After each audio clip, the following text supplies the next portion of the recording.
The Match Ball. Hello, you there, and welcome to the show. We're streaming live on YouTube for our TSB Plus members. You can watch later on YouTube and listen in your podcast app as well. Levi Solicitors bring you this one for the final time in 2024. Are they going to be back, do you reckon, for more of this? I mean, I really hope so. I'm fairly sure they're contractually obliged to be here, but, you know. Thank God for that. And if anyone knows contracts, it's those guys, right?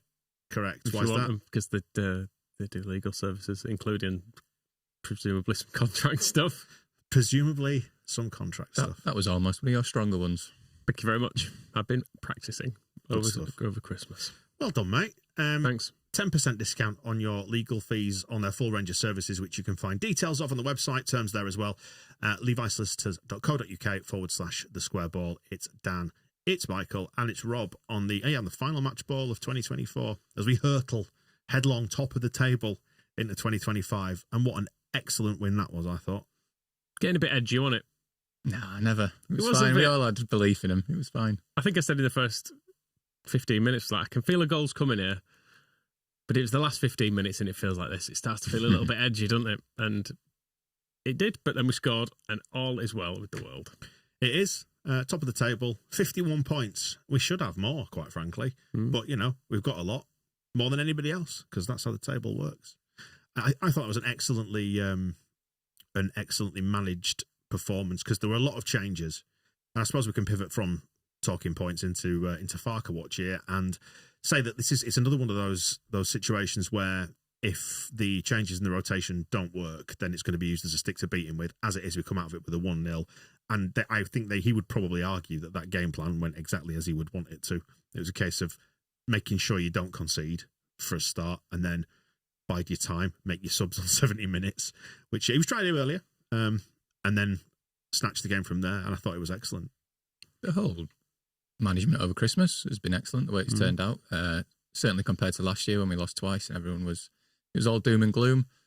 This year, we have rotated. People have got a rest. Some people have got minutes and they've dug it out and they've done really well, considering as well that we went into this Christmas worrying about our away form. 2 away games, 2 wins. Pretty comfortable. No 2 clean sheets like you look today. It's another game that I feel like we've battered them, but we've made it nervy due to poor finishing. Really. Battered them 1-0. Yeah, almost. Well, yeah. I mean, we've had 6 big chances. They had 0, and it should have been a lot more comfortable. But it all counts for 3 points, doesn't it? So yeah, well done. Yeah, I just feel really, really happy with that. And after we went 1-0 up, at no time did I feel massively nervous. I don't know whether that was just the Christmas quality street and relaxed air about things at the minute, but I don't know. I always feel like now, if we get the first goal in that game, we were going to win it. I mean, they didn't have any chances, did they? Did you say they had 1 big chance? 0. Oh, 0, right. I was going to say, because I can't think of them. Melee made the 1 save, didn't he? And I suppose there were a couple of bits where it was bouncing around the box, but mainly it was the nervous moments were actually anticipating a big chance, because they had quite a lot of free kicks, didn't they? And they never ever took a short one, did they? They kicked it into touch or whatever. Yeah, but they never took a short one. It was always get everyone forward, we're going to put it in the box, and they've scored a lot of goals from that this season. So there was a preemptive nervousness, but actually it was fine, wasn't it? It was just completely in control of it, start to finish. Yeah, the only slight criticism, I suppose, is one that Andy levels here in the comments. Lovely goal in the end, but we had 6 big chances and need to take more of them. That's true, but also you see what you're up against in the Championship and the lack of quality coming in the other direction, and you can afford to miss them, is something I've come to realise. To an extent, sometimes you do get punished, you will do, but not today. Yeah, I've gone back for, because we're on this little winning streak now. In our last 3 games, our XG is 1.52 against. Right, so in 3 games? Across 3 games. Wow.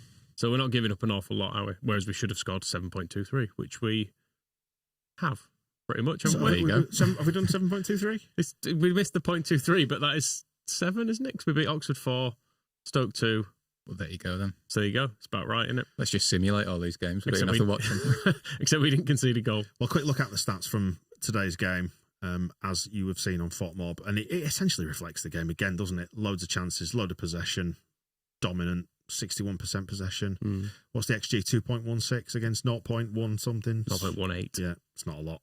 Nah, useless. They are basically the stats from every Leeds game this season as well. Yeah. We always have like 60% of the ball and that many shots.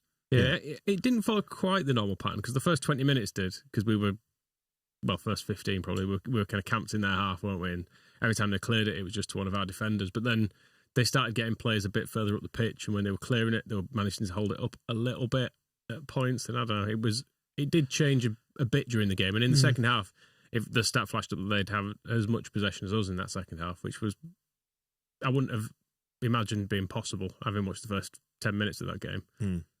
So they did come back into it to an extent. I was really impressed by how we started the game. We looked really bright, and I think it's sometimes we struggle with that, certainly away from home as well. We sometimes kind of just ease our way into the game. And even the Derby game at home earlier this month, it was that game when it was a really sleepy opening 20 minutes, and it took that big Joe Rothwell tackle to sort of wake everyone up. Whereas today, I thought we started really bright. Nonto was kind of popping up everywhere. But then, we didn't get that goal, and you sort of thought, because it got a bit stodgy after that for a little while. But then that was kind of because they just kept fouling us, and their fans got really angry with the referee, which was great fun, to be honest. He seemed to bubble over when, I can't remember his name, that no-mark bloke, Harness. Steve Harkness. Steve Harkness, one of the many modern references that made. The disrespect is just off the charts. During the game. But he just booted Ampadu in the face, and their fans were absolutely livid about it. Yeah. The fact they'd been booked for it. I'm sure they will see that back and be like, he's kicked him in the face there. Yeah. That's a pretty solid yellow card. The ref, I thought, had a decent game. They were being a bit weird with the Derby fans. Yeah. They seemed obsessed with wanting free kicks for stuff. Well, the ref actually missed one of the worst ones, which was when Ampadu had his ankle stood on. And they were all going mad about that as well. So. Yeah, because Ampadu stayed down after someone stood on him. Yeah. But you see these all the time with players going to ground holding their foot having been stamped on, but he actually was. Yeah, but he was. That's the thing. But yeah, I thought the ref, he actually generally, he tried to not book too many people and let things go. Got a few wrong, but there's nothing actually, there were no major decisions, I don't think, that he got terrifically wrong. So, don't know what they're moaning about. No, just getting they were just a bit chippy, weren't they? Yeah. Right. That's a shame. Which they're entitled to be. And then they big followed it up day for him. when Byram stole like 10 yards up the line as well, and you could see them all losing the plot. It was great. That I was encouraging him to try and do it more. I was like, just keep doing it. Keep running up the pitch. Go on. I was saying I felt really triggered by that because I've definitely lost my shit in the same way. Get it back! Having that mirror held up to me, I was like, oh God. having an aneurysm because a fullback's walked 5 yards up a line. We've all done it. It's not in the quadrant. Oh, it is actually. So it's overlapping it. Yeah, that's what it has to do, just a tiny bit. You've checked and I'm still angry. Just take a moment. Oh dear. Yeah, good fun and games. But no, I thought it was a really good, solid, controlled away performance. I think you're right, Rob. Opening 20 minutes, plenty of room for optimism. I in that first 20 minutes, because we said loads of times before, you can feel how these games are going to go in the opening 10. And because we came out of the blocks a little bit, I was like, all right, we're going to be all right today. And as long as we don't do something stupid like concede one, we will get a chance against a team that's leaving gaps or is basically this poor. Yeah, we were getting in behind him, weren't we? There was the one where it was crossed in, I think it was Bogle crossed it, and their keeper palmed it out to Aronson, who had a bad touch, where that was a bit of a chance. Then there was the one where it was crossed into Joseph at the near post, and he just got it a bit wrong. But yeah, that was, I think, pretty sure both first 10 minutes were those. First 5 minutes. So yeah, it started like we were creating chances, because I think some of the worst moments of under Farker have been where we've had loads of the ball, but actually nothing's happening. Right. It's not difficult to really defend against us, but actually it was, we were getting in behind, causing him problems. It was the same at the start of the second half as well, because it had got a bit stodgy at the end of that first half. But then first 2 minutes of the second half, we had 2 massive chances. It was Joseph missed one, didn't he? And was it Aronson? Yeah, Aronson had a shot saved within about a minute of the restart. Yeah, and they were 2 good chances. And I suppose then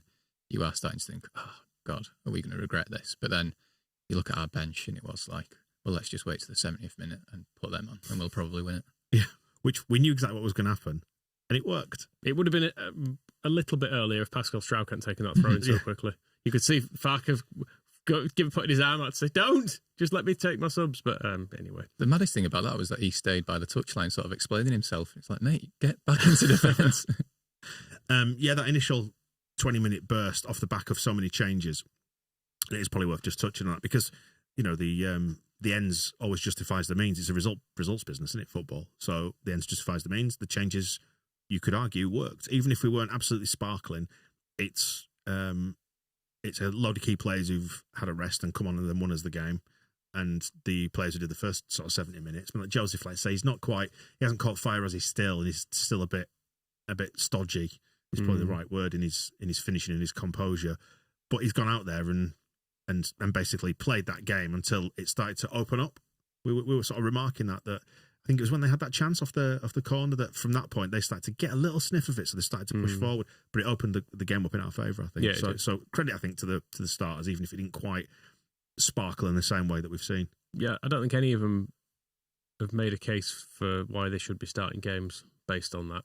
No, and I do have a bit of sympathy in that, like Joseph in particular and Ramazani, they've not started much recently. And also it's like you're not coming into the first choice attack. So there's not that fluency there either. But yeah, the way you look at it and go, well, we know our first choice front three for the time being now is Solomon, who I thought was really good off the bench, James and Pirro.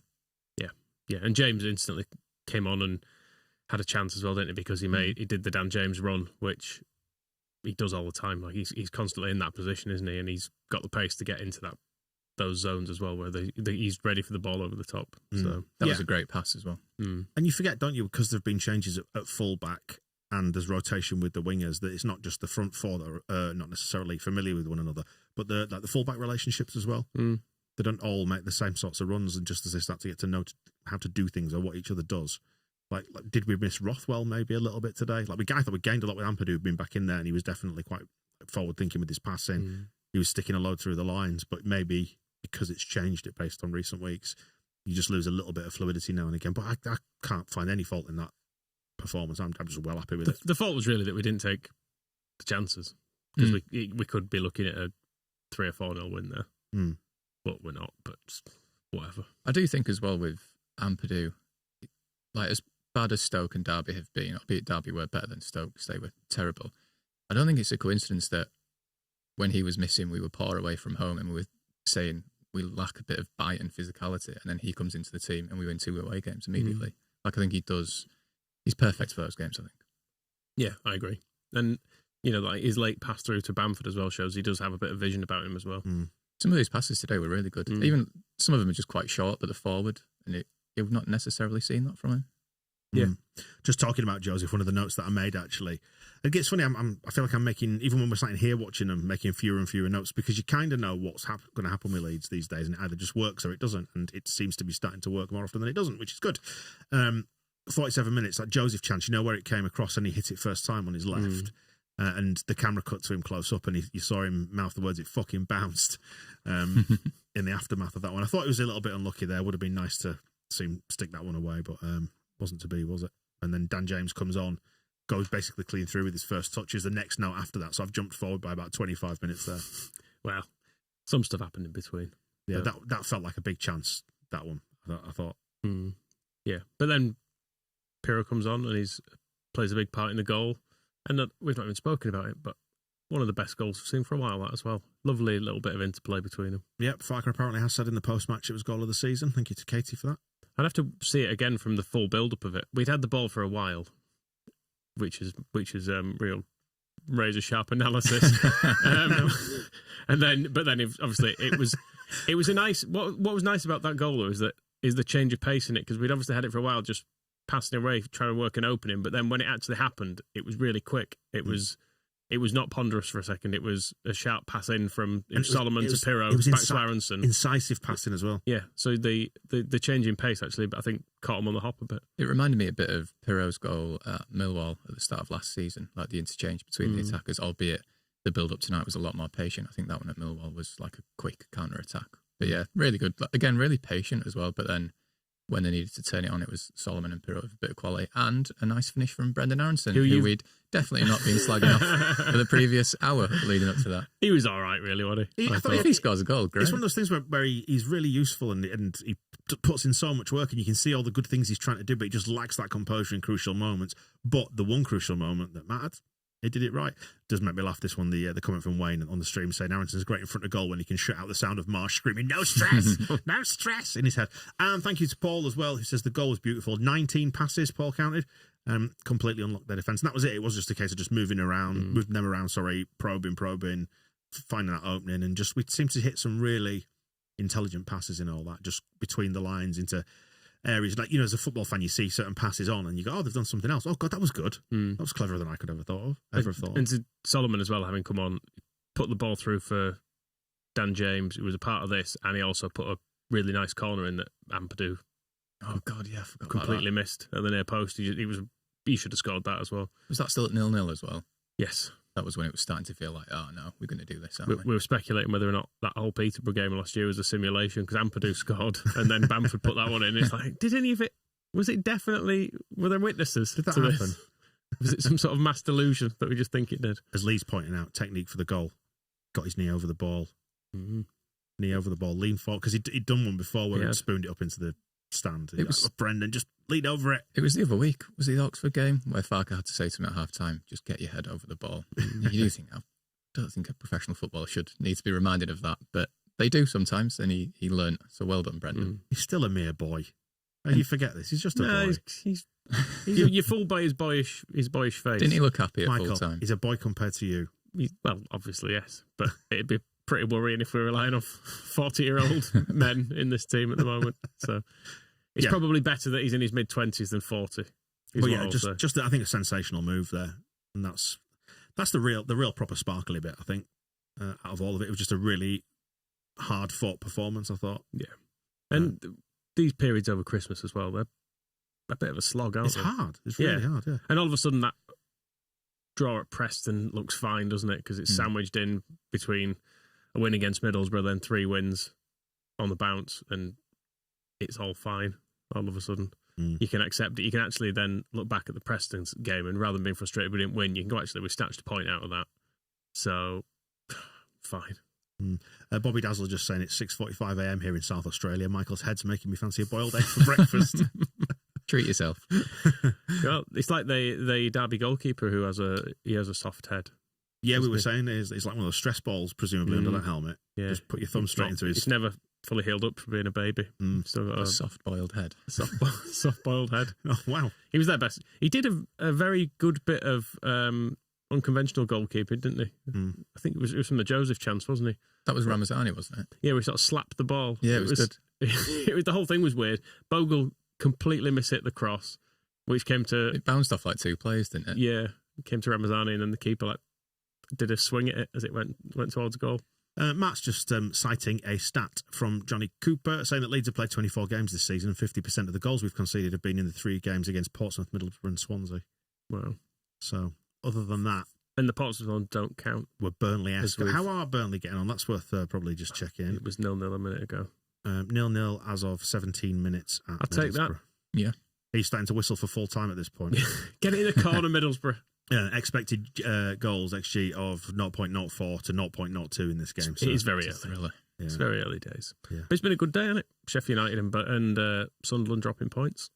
So we've actually got a gap to Sunderland now, haven't we? Which feels like we've never quite managed to open up. But yeah, I'm gonna predict if we can open that up some more, that'd be good. Yeah, I agree. but yeah, it starts 7-point gap to 4th is starting to.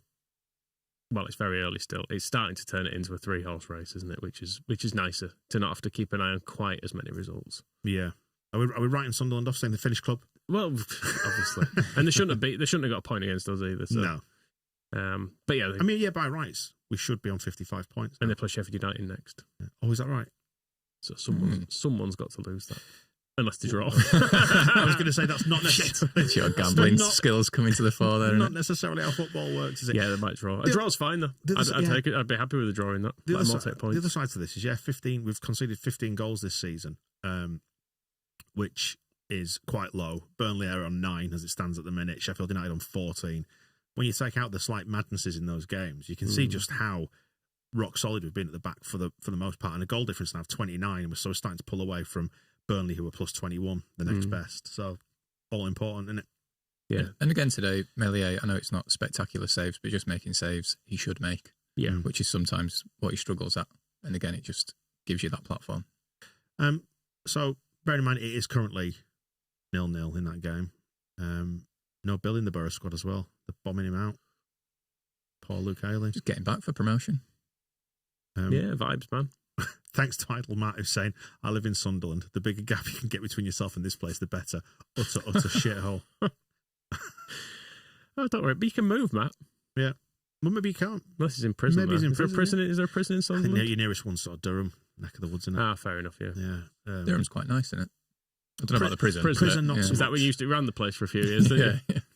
But that's something. I think it's one of the bad ones, isn't it? Up there. Ah, right, fair enough. Yeah, there's a lot of bad, a lot of wrong uns. Would you rather be in Durham Prison or Sunderland, Matt? Let us know. Yeah, optimism wise. Top of the league, we've got a 2-point gap. But when we did go top of the league for like 10 minutes last year, didn't we? Is that on goal difference or something? Yeah, I remember. Yeah, I don't think we ever had an actual points gap. Yeah. Well, this last week or whatever was the first chance that we had to go top on equal games played, wasn't it? When we played last the other day, the other day. But the point is, I mean, there's obviously a long way to go, but it's now in our hands. Is the important thing. So, yeah, are we keeping a quiet optimism on this one? Yeah, I see. Even though we're going on record saying I think we're going up. Do you want some loud optimism, Michael? Or? No, You've lost money today, haven't you? Obviously, fine, not bothered. I am being asked why do I know so much about local prisons, Dan? Well, there's a genuine reason for that. In that, back in the day when I was, first of all, my father-in-law was what used to be a senior prison governor, and when I was on the radio back up there in the northeast, I was in Newcastle, but we covered Sunderland and Durham and all that. Radio DJ. No, not familiar with prisons. No, but I once got a phone call when I was on air from somebody claiming to be ringing on behalf of, I think is it Charles Bronson? Right. I think he was in there for a bit, but I'm fairly sure he was in. He was in Wakefield for a bit as well. Yeah, they tend to move the bad ones around a bit, so it stuck in my head. I thought, I never sort of thought of having murderers and that ringing me up. Yeah, very good. That's my story. I'm quite relieved where that story went, to be honest. So am I. Could have been worse. Yeah, could have been a lot worse. As Brian's saying, think promotion, don't speak it. Yeah. I don't know. The whole team, the whole club now feels more focused, and I don't know, just sort of quietly getting on with it this season. I think, like you said, we don't want to say it out loud, but we have to because that's why we're here. Having lost lots of good players over summer, I do actually feel like the squad's in better shape. I was going to say, than it was at this point last year. It feels like we've just got a better squad. I mean, I looked back at the Stoke game last season when we rotated. It's a bit strange, really, because other than Jadon Anthony, it's actually the team that basically ends the season as our first choice 11. But off the bench that night, we're bringing on like Ian Poveda and Pat Bamford, albeit we did the same tonight, but he didn't have to miss a penalty. He was a time-wasting sub as well, wasn't he, really, yeah, Bamford at that I mean, point. he should have scored, but it's fine. And Bill Ayling, who was kind of on his way out at that point. So, whereas tonight you're bringing on Dan James and Solomon and Pirro, and even the players you're starting like Nanto's in Italy International, and even though we're thinking, he's a bit quiet, every team in the league would have him in their starting 11. I'd like to say thank you for the correction about the prisons, that Durham Prison is a women's prison. It's Frankland I was thinking of, which is in County Durham. Oh, okay. That's where my mate was. Yeah. Good to know. Yeah, weirdly, right next to a children's outdoor play centre, of all places. I thought it always jarred, because I once went there with my kids when they were visiting when I was working up there. I was like, there's the prison next door. It's a lot of prison chat. Yeah, I didn't expect it to go. A lot more prison chat than I expected. What were we talking about? Optimism. A while ago, I think, yeah. Got a bit waylaid. Talking about prisons. No, there's no reason not to be optimistic, is there? Yeah, squad depth as well, and just being able to look at people like Gilavogi to bring on as well. Like, I just have a level of trust in him, which is completely unfounded because he's barely played. But look at his face. Well, you've got to trust that guy. There's a Johnny Cooper stat. He's the first player in the club's history to win his first 8 games, even though he's probably played combined like 8 minutes in that. Yeah. Still, a good record. Talismanic. I do like that. Still 0-0 for against Burnley. 23 minutes in. Was it this game, last game, or the one before, when we were on there and all the results were going forwards and we were dead happy? Then by the end, it all turned around and we were like, God. I can just see a comment on the screen now as well. Enjoy it now. It will be god awful next year. Yeah, Tom's saying that. But do you know what? No, I'm ready for it. And I think if we can get up, let's get up there, first of all. And I'm ready to sort of try and kick on to that next level, because I think we've got more about us now. I think we'll have more organisation. There's ambitions to expand the ground. It's time for us to kick on as a club. And there's also loads of bad teams in the Premier League. You look at West Ham today, who got absolutely spanked, and they all just have hated their manager from day one. And they're like, 13th or something? Yeah. And they're no danger whatsoever. They're in a very West Hammy position. But, yeah. That could be us next year. So, yeah, I'm all ready for it. Look at, Forest, just absolutely gone second. It's idiotic. Yeah, that is true. Stupid. Absolutely. That could be us. Yeah. Second this time next year. Well, last time we went up in 1990, we won the league within 2 years. That's not the last time we went up. No, the time before that. You know what I mean. We finished 9th, didn't we? Which, I would also take. But I'm ready for it. Let's do it. Like, there's nothing to be scared of. If we do it right and we attack it well enough and we're brave boys, then I think we'll be all right. Yeah. So let's just get up there. We can't stay down here. We know it. No, Bollocks. we can't. Bollocks. We really can't. And for as much as we can pick faults in this team and go, is Bogle good enough if we go up? What do we do with Joe Rothwell? Is he even worth signing if we go? Just worry about it next year. None of it matters. So it's a future problem. Yeah. Which we're still 22 games away from. How many games have we played now? Played 24. Yeah, played 24. Are we mathematically safe from relegation yet? Yes, probably. Well, maybe not. Probably not mathematically, actually. Cardiff got 21 points. Plymouth might win every game. So if Cardiff won all 23 of their games times 3, 69 more. We need to be 69 points clear of them. Yeah, Plymouth stayed up last season by a point on 51 points. Yeah. So there you go. Right, there you go. They're not getting to 51 this year, are they? Yeah. So we're not mathematically safe, but I think we can take comfort in probably being safe at this point. Yeah, it's like the 40-point mark, isn't it? It's, it's enough. But yeah, Rooney's getting sacked, isn't he? I can't believe he's still there, to be honest. Mad, isn't it? Absolutely mad. See the pictures of him on the lash and the videos and stuff. It's all a bit sad, isn't it? It's Christmas. Let him off. It's Christmas, yeah. What else is he going to do? Work. Go to the training ground and stuff. Could be, maybe. Have some time off, lads. Kick back. Doing it Warnock style. Did we pick a man of the match? No. Shall we pick a man of the match? Do you want to? I suppose we're going to have to, but I mean, we don't have to. We could. I assume you'll just say Tanaka because just plead the fifth, whatever. Just because. Who got it on the algorithm? SofaScore, Nonto's our highest rated player. He's very odd. I thought he started well and then kind of drifted out a little bit. I might give it Brendy. Well, do you know what? Sky gave him it. Did they? Yeah, there's actually their keeper got it mathematically. Well, yeah, that's probably all spongy head. That's probably a fair shout. Got it based on the algorithm, but you've got Nonto on 7.5, Aronson on 7.6, Tanaka 7.4, Ampadu 7.9, Byram 7.8, Strauch 7, Bogle 7.2, Melier 7.5. So it was a very, very consistent performance, which is probably reflected in the fact that we didn't find it that easy to pick a man of the match there. I enjoyed Strauch hurting their massive striker in the first half and also going for that header and letting it bounce off the floor and hit him in the face, but then turn really gracefully. Like, it was really strange. So are we giving it to Brendy? We don't give him much, do we? Yeah, give him it. Winning goal. He deserves it, I think. He does. Apart from all those chances he missed, he was great. Yeah. But be nice about the young man. No, I like him. He's when only he scores. a boy. He's fine. He looks very happy at full time. And you do also have to give him credit for still making those runs, still getting in those positions, because it would be easy to not want the chances to fall to you when you've missed a couple. But he keeps going, doesn't he? Yeah. He's not scared. There's a bit of a split on it in the comments. I think most people say go for Brendy. I think he deserves it. Yeah. And we've definitely given him a hard time, haven't we? Yeah, it's just, you just want him to be more composed. But maybe, as the team kicks on, it'll take away some of that anxiety, hopefully. I think this might actually be like his best goal-scoring season, which is pretty good. Probably more than I was expecting from him. When you look at how much we all love Georgie, and I will obviously hands up say how much I love Georgie. He couldn't finish for shit. Shit. He was terrible. But he probably wouldn't have scored that. But he was fun, and he'd stayed, and he was just fun. Wasn't he? He was just a lovely boy until he betrayed my love. Well, you live and you learn. Aye. Well, you don't, do you? Because it happens every season. You think someone's dead good and you like them a lot, and then they get sold. Oh, well.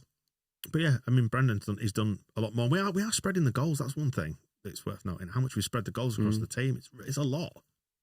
Yeah, no, it definitely is. Yeah, what have we Pirro's top scorer, isn't he? But not by a huge amount. He might even be level now with Aronson. I'm not too sure. Last season, obviously, it was just Somerville scoring every week, and he's now coming off the bench at 4-0 down. Yeah. He gets watch the fifth going. He gets a lot of minutes, Brendan, as well, doesn't he? He plays them all. That's what I mean. He's not getting much of a rest, is he? So Joseph, 3 assists and 2 goals, and he's considered to be like the out of form one. Nonto with 5 assists and 4 goals. Brendy with 2 assists and 7 goals. Largy with an assist and 3 goals. There's a lot of love there. yeah. And then you've got Pirot, who came off the bench, obviously, who's got 9, and he's got 5 assists as well. So there's a lot going on up front. His like minutes per goal involvement, Pirot, is ridiculous at this level. Happy days then. On to is it Blackburn next? It is. Yeah. What could possibly go wrong? But don't you feel like we're going into that game with a slightly different air about us, a little bit more of swagger? And I know, you're only as good as your last game, and it's a potential banana skin, and is it Eustace who seems to have Farke's number to a certain extent? Back at Ellen Road, top of the league, the chance to kick on again. They lost a Hull. God, really? Finished club? It's possible. Yeah. 1-0 at home to Hull. I do worry about Sam Byram's brittle body for that Blackburn game. I think maybe we'll see Schmidt. A bit more of him. Yeah, right. What, 5-6 minutes? Probably play him on the wing, won't he? Yeah, we'll wrap it up there then on the match ball. Thank you for joining us, members, on the stream. Check out the audio version that will be coming your way shortly after this for extra time. So the audio version will have some extra bonus nonsense on the end of it. If you want to become a member, you can find that at thesquareball.net/plus. Next time we'll speak to you is going to be in the post-match Blackburn. We're going to do a match ball then. Yep. In between times, we have to see out the old year in the new year. What are you going to be doing? New year? Yeah. Is that a secret? Should we keep that behind the paywall? No, I'm still not interested. I'm just going to some friends' house. All right. Right, cheers. We'll see you in a bit. The match ball.